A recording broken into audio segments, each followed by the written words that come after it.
दिल्ली में पेंशन के लिए विधवा लगा रही है कार्यालयों के चक्कर। उपराज्यपाल के नाम से उपायुक्त को दिया गया ज्ञापन।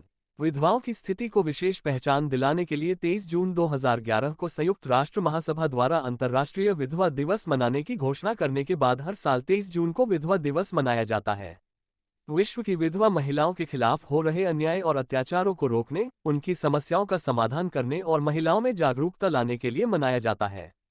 चौधरी हरपाल सिंह राणा के द्वारा महिलाओं और विधवाओं सहित प्रत्येक बुधवार को हरपाल की चौपाल के माध्यम से जरूरतमंदों की मदद की जाती है। उनके द्वारा ही अनेकों महिलाओं की पेंशन आरंभ करवाने के लिए पत्राचार किया गया था। बता दें कि भारत सरकार और दिल्ली सरकार मिलकर विधवा महिलाओं को 2,500 रुपये हजार प्रति महीना की आर्थिक सहायता पेंशन दी जाती है, लेकिन ऐसी सैकड़ों विधवा महिलाएं हैं जिनकी पेंशन कई महीने से रुकी हुई है, जिससे उनकी घर की आर्थिक हालत अत्यंत खराब है और वह भुखमरी के कगार पर है। अंगूरी देवी, रानी, माहेश्वरी देवी, सुनीता ऐसी अनेकों महिलाएं हैं जिनकी पेंशन या तो आरंभ ही नहीं की गई है या रोक दी गई है।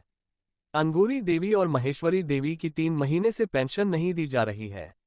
रानी, जिनकी पेंशन आखिरी बार 21 जून 2022 को दी गई थी, भेजे गए पत्र के जवाब में विभाग के द्वारा कहा गया कि अपना बैंक खाता एनपीसीआई मोड में आधार से लिंक न होने के कारण आपके बैंक खाते में आर्थिक सहायता का भुगतान नहीं हो पाया है। कई बार बैंकों में जाने के पश्चात और बैंक में आधार लिंक करवाकर विभाग को सूचना देने के बावजूद भी विभाग के द्वारा पेंशन नहीं की जा रही है।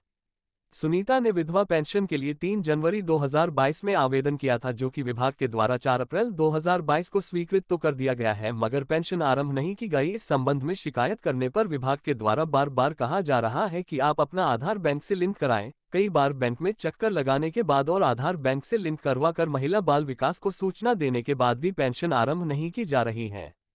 हरपाल सिंह कहते हैं कि जीवन की गाड़ी 2 पहियों से चलती है, अगर एक पहिया खराब हो जाए तो जीवन की गाड़ी चलाना कितना मुश्किल होता है, इसका अंदाजा एक विधवा महिला ही लगा सकती है।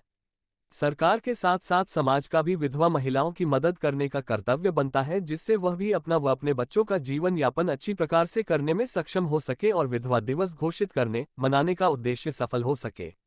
इस अवसर पर श्रीमती सीमा राणा के द्वारा विधवा दिवस पर विधवा महिलाओं को अनेकों चुनौतियों का सामना करने और संघर्ष करने, परिवार का पालन पोषण करने पर उनका हौसला बढ़ाने समस्त संसार में 23 जून को विधवा दिवस मनाया जाता है, जिसका उद्देश्य होता है विधवाओं के हक अधिकारों के लिए जागरूक करना, प्रयास करना, उनकी जो समस्याएं उनका समाधान करना। आज विधवाओं की अनेकों प्रकार की समस्याएं हैं। विधवाओं की जो योजना है ये पूर्ण रूप से लागू नहीं हो रही है। जो पेंशन बनी हुई है वो पेंशन नहीं मिल पा रही है। दिल्ली में ऐसी सैकड़ों विधवा महिलाएं हैं जिनकी पेंशन 3 महीने और 1 साल से रुकी हुई है, और बहुत सी ऐसी विधवा महिलाएं हैं जिनकी पेंशन लग नहीं पा रही है। ये विधवा दिवस पर सरकार को विशेष तौर से विधवाओं की समस्याओं के समाधान का ध्यान देना चाहिए, समस्याओं के समाधान करना चाहिए, और जिससे कि वह भी अपना जीवन यापन कर सके।